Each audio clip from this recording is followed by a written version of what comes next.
Hi, I'm DPX Solo.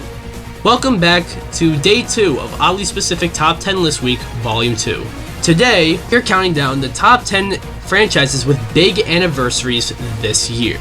Now, these are video game franchises, of course, with big anniversaries this year, and they could have either happened or not happened, or maybe if there's one that is happening today by some coincidence, yeah, it's eligible, as long as they are this year. And I'm looking more at the 5s, you know, like 5, 10, 15, 20, 25, 30, you know, those. Anyways, before we get started, you know what to do. Be sure to like this video, subscribe if you're new, hit the bell, and leave a comment, or I'll throw a javelin in your face. I wanted to give to you, in the last part of your notes here, the significance spiritually of the number 10 in the Bible. Some companies like to really celebrate a franchise's big anniversary with something big, but I'm just letting you know not all of these games are getting that sort of treatment. Let's hope that Devil May Cry is not an example of that. On August 23rd, 2001, the Devil May Cry game, the first one, was released to a good reaction. Definitely not the best game in this series when you put it up against the other installments to come later, but this is the game that of course spawned the series, but also showed what a hack and slash game should be. In about a month, be sure to wish Devil May Cry a happy 20th anniversary.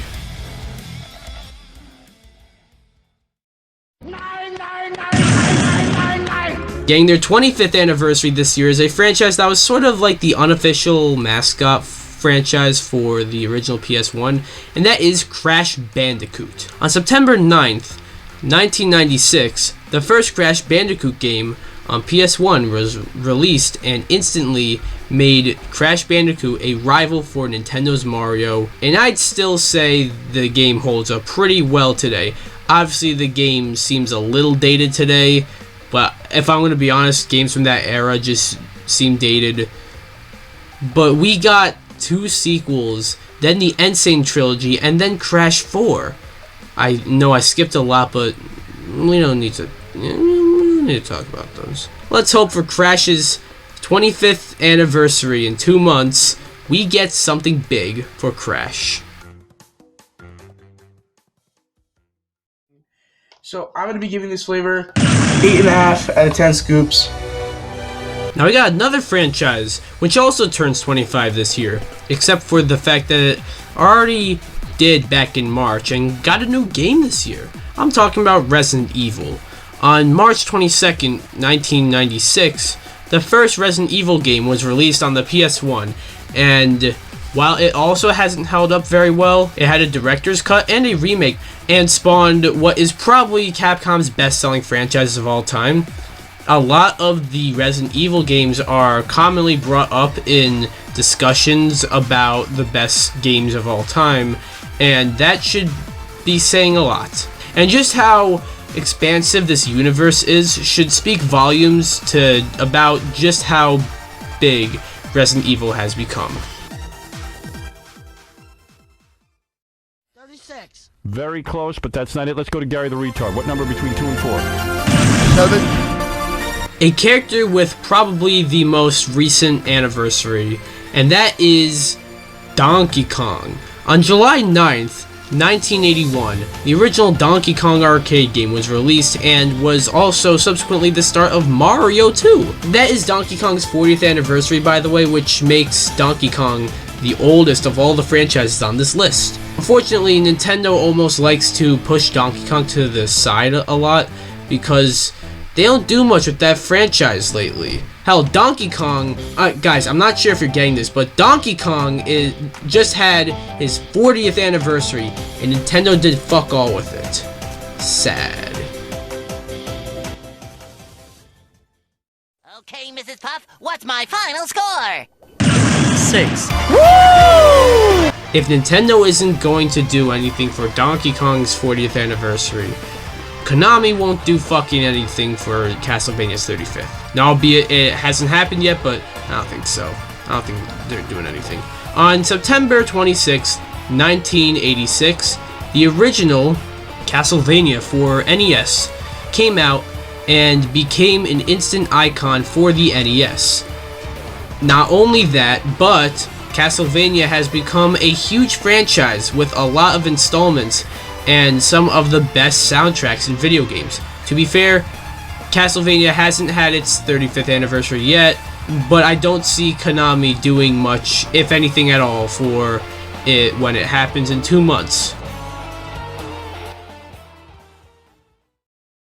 Oh, chills. Literal chills. It was number 5. Number 5 killed my brother. Oh my god. Now, unlike Donkey Kong or Castlevania, there are other game franchises with anniversaries this year that aren't being ignored, one being Pokemon.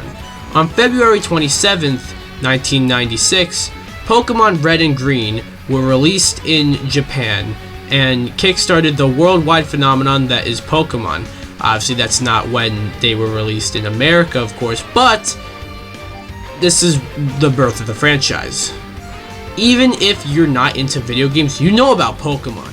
And the Pokemon Company are actually celebrating Pokemon's 25th anniversary with new Pokemon Snap, Pokemon Diamond and Pearl remakes, Pokemon Unite, and announcing an open world Pokemon game that albeit won't be coming out until January of 2022, but still, that's something.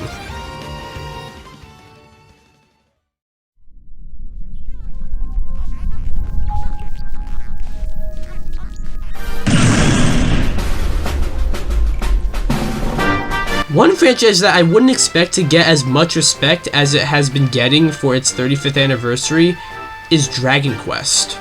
On May 27th, 1986, Dragon Quest, known as Dragon Warrior when localized, was released, and while it didn't become a big franchise here in the States, in Japan it is one of the biggest video game franchises of all time. Like, actually, Dragon Quest is huge in Japan. And hey, we got a Dragon Quest presentation earlier this year to celebrate its 35th anniversary, announcing new games like Dragon Quest XII and a 2D HD remake of Dragon Quest III, similar to Octopath Traveler.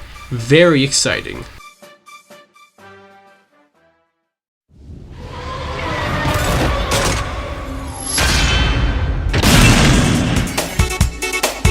Poor Sonic.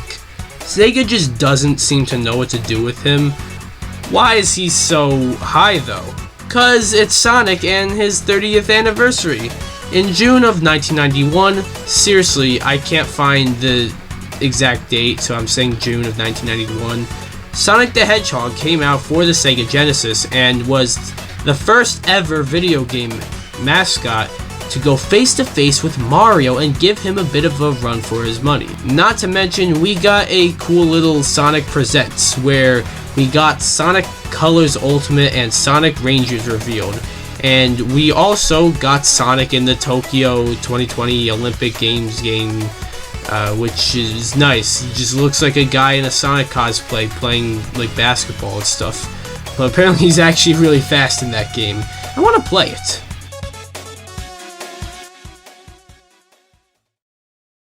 Pencil do we take again? Number 2. Take a number 2. Looks like you took a big number 2. Metroid is another big franchise that gets another anniversary this year. On August 6th, 1986, shit, that's pretty soon, Metroid came out and was a big, new, iconic game for the NES and marked Samus as the first ever female video game protagonist, as far as I know. That's quite big. And while it didn't seem like Nintendo were gonna do much for Metroid's 35th anniversary, that wasn't until Metroid Dread was announced along with 2 amiibos and a special edition that seems to be celebrating Metroid's 35th anniversary. Pretty hype.